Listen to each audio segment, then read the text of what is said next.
Morning.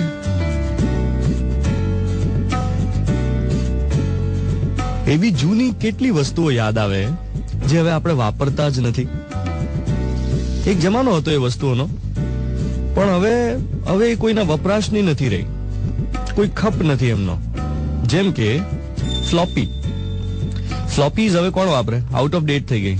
પહેલા તો કમ્પ્યુટરમાં ફ્લોપી ડિસ્ક માટે સ્પેશિયલ કવર્સ આવતા, એનું આખું સ્પેશિયલ ખાનું હોય તમારા કબોર્ડમાં ફ્લોપી સાચવવા માટે. પણ ફ્લોપી હવે નથી વળતી.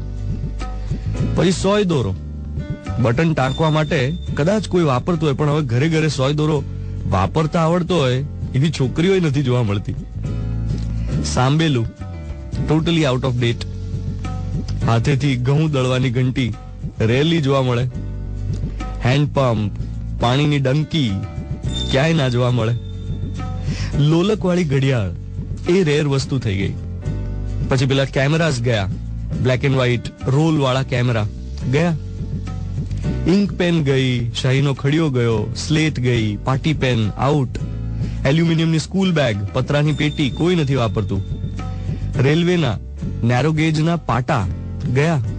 થર્ડ ક્લબમાં ગયા, છુકછુક ગાડીનું ધુમાડા વાળું કોલસાથી ચાલતું એન્જિન ગયું. પાઘડીઓ ગઈ, ધોતિયા ગયા. કેરોસીન થી ચાલતા સ્ટવ હવે તો ક્યાંય ઓલમોસ્ટ જોવા નથી મળતા. પાણી ગરમ કરવાના બંબા નથી વપરાતા.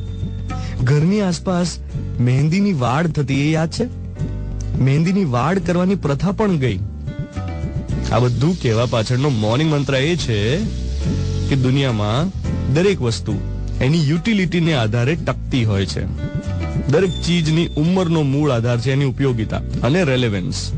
જેમ યુટિલિટી ઘટી જાય એમ વસ્તુ આઉટ ઓફ ડેટ થતી જાય. અને આ જ રીતે સમાજના નિયમોનું છે. આપણી રૂઢિઓ, પરંપરાઓ, નિયમો સમય પ્રમાણે સ્વરૂપ બદલે. જે વસ્તુ કે નિયમ કે રૂઢી સમય સાથે કદમ ના મિલાવી શકે એને વહેલા મોડા કાં તો લોકો ફેંકી દે કે પછી જાતે ફેંકાઈ જાય. નામ છે તેનો નાશ છે. પણ આ વસ્તુ સુધી ઠીક છે. આ કાયદો માણસોને લાગુ પાડી દેતા હોઈએ છીએ આપણે. ઘણા બધા લોકો તમને એવા જોવા મળશે કે જે બીજા લોકોને માત્ર એમની ઉપયોગિતાના આધારે સંબંધાતા હોય કે માણસની યુટિલિટી ઘટી, માણસ જેવો બિનઉપયોગી થયો એટલે પછી એને લાઈફમાંથી કાઢી નાખે, ઇગ્નોર કરતા હોય. યે ગલત બાત બોસ, યે ગલત બાત. સવારના 7:20 થઈ રહી છે. Radio Mirchi 98.3 FM, 26 August 2014. હું છું Dhvanit. Good morning my dear.